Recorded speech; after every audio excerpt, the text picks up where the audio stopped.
महायुतीमधील मतभेद पुन्हा एकदा चव्हाट्यावर. एसटीला निधी देणं ही अर्थ खात्याची जबाबदारी नाही, आम्ही भीक मागत नाही. परिवहन मंत्री प्रताप सरनाईकांचं वक्तव्य. तर एसटीला पूर्ण मदत करणार, दादांची ग्वाही.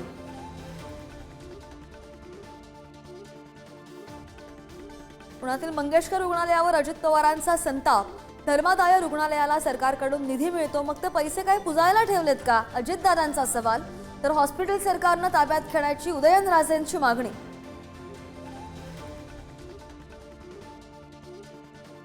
पुण्यामधील तनिषा भिसे मृत्यू प्रकरणी आज माता मृत्यू अन्वेषण समितीचा अंतिम अहवाल सादर होणार.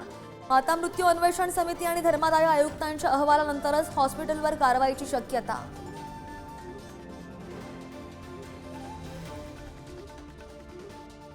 अमित शहा 2 दिवस महाराष्ट्र दौऱ्यावर. आज पुण्यामध्ये आगमन, तर रायगडावर सुद्धा जाणार.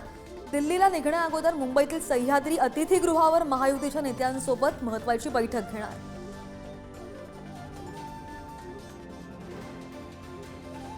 अमित शहांच्या दौऱ्यादरम्यान रायगडच्या पालकमंत्रीपदाचा तिढा सुटणार. शहा राष्ट्रवादीच्या सुनील तटकरेंच्या घरी भेट देणार. शिंदेंच्या शिवसेनेमध्ये मात्र अस्वस्थता. उगावलेंच्या पालकमंत्रीपदावर प्रश्नचिन्ह उपस्थित.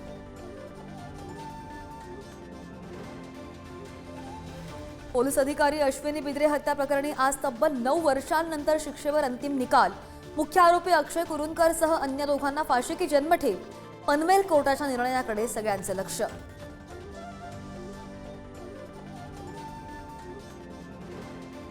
बारामतीच्या कोराळे गावात तरुणांच्या त्रासाला कंटाळून शाळकरी मुलीची आत्महत्या.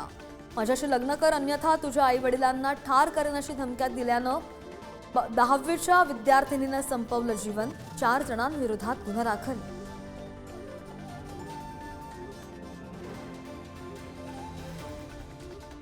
मुंबईमधील 26/11 दहशतवादी हल्ल्याचा मास्टरमाइंड तहव्वूर राणाला भारतात आणला. दिल्लीमधील पटियाला हाऊस कोर्टाकडून 18 दिवसांची कोठडी.